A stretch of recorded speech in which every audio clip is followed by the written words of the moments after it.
அவர் மிகப்பெரிய எழுத்தாளர், சமூக சிந்தனையாளர். தான் என்ன எழுதணுமோ அதுக்காக வாழ்ந்து தன் வாழ்க்கையை அர்ப்பணித்த ஒரு மாமனிதர். அவருடைய புத்தகங்களை என் அம்மா நளினி அவர்கள்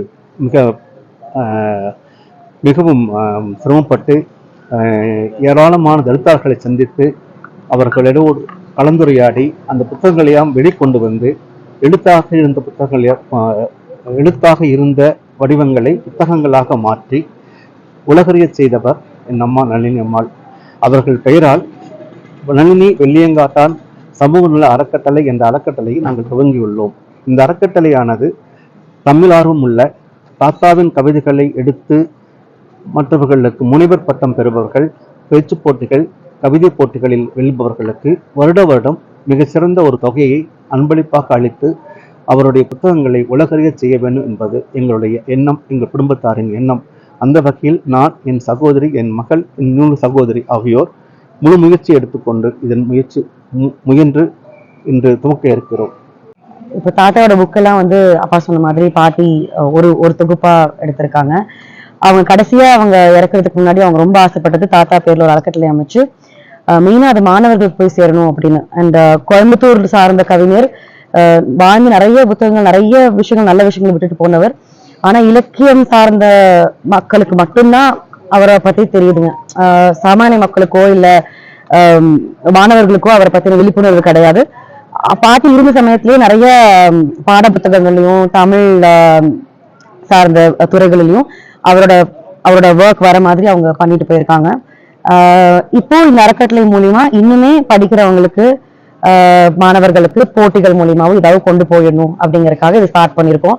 இன்னும் வேற என்னென்ன பணிகள் பண்ண முடியுமோ நம்ம அது போக போக பண்ணணும் அப்படிங்கிறது ஒரு ஆசைங்க. நிறைய பாடுபட்டு இப்போ அது இன்னைக்கு தொடக்க விழா பண்ண போறோம். இந்த புக்கு எல்லாம் தாத்தா எழுதின புக்கு எல்லாமே நாட்டுடைமை கருணாநிதி அவர்கள், முதல்வர் கருணாநிதி அவர்களால் நாட்டுடைமை ஆக்கப்பட்டது. அதற்காக பரிசு தொகை எல்லாம் வழங்கப்பட்டது. அந்த நாட்டுடைமை ஆக்கப்பட்ட புத்தகங்கள் இருக்கிற பாட்டுகள் எல்லாமே நூலகங்களில், பாட புத்தகங்களில் வைக்கப்பட்டது, நூலகங்களில் வைக்கப்பட்டது. அது இந்த புத்தகங்கள் எல்லாம் வெளிநாட்டில் உள்ள, அமெரிக்காவில் உள்ள அரிசோனா மாநிலத்தில் உள்ள நூலகத்திலும் பாட புத்தகத்திலும் வைக்கப்பட்டுள்ளது. திருவனந்தபுரத்தில் உள்ள, கேரளாவில் திருவனந்தபுரத்தில் உள்ள நூலகத்திலும் பாட புத்தகத்திலும் வைக்கப்பட்டிருக்கிறது. இது எத்தனை பேர்த்துக்கும் தெரியும் தெரியல. பட் இது மரபு கவிதைகள்.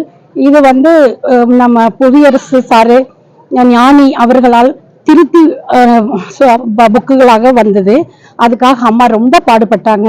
புவியரசு ரொம்ப எங்களுக்காக ஹெல்ப் பண்ணியிருக்காங்க. ஞானி அவர்கள் இதை திருத்தி புக்காக வெளிப்படுறதுக்கு எல்லாருமே நிறைய உதவி பண்ணியிருக்காங்க. அம்மா வறுமையில் வந்தாலும் கூட இந்த புக்கு வெளிவரக்காக நிறைய பாடுபட்டு இது கொண்டு வந்ததுனால இந்த அறக்கட்டளை ஆரம்பிக்கணும்னு அம்மாவுக்கு ரொம்ப விருப்பமா இருந்தது. அதை இன்னைக்கு குழந்தைகளா இருந்து நிறைவேற்றி வைக்கிறோம். அதுல நாங்க ரொம்ப சந்தோஷப்படுறோம். தமிழ் மொழியின் சிறப்பை பாரெங்கும் தெரிவிக்கிறதுக்காக இந்த நளினி வெள்ளியங்காட்டான் அறக்கட்டளை நாங்க நிறைவேற்றிருக்கிறோம்.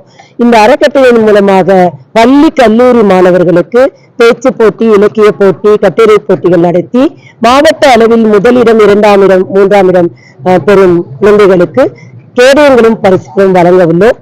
அது மட்டுமல்ல, MPhil PhD செய்யும் மாணவர்களுக்கு ஊக்கத்தொகை வழங்கவும் ஏற்பாடு செய்துள்ளோம். நன்றி.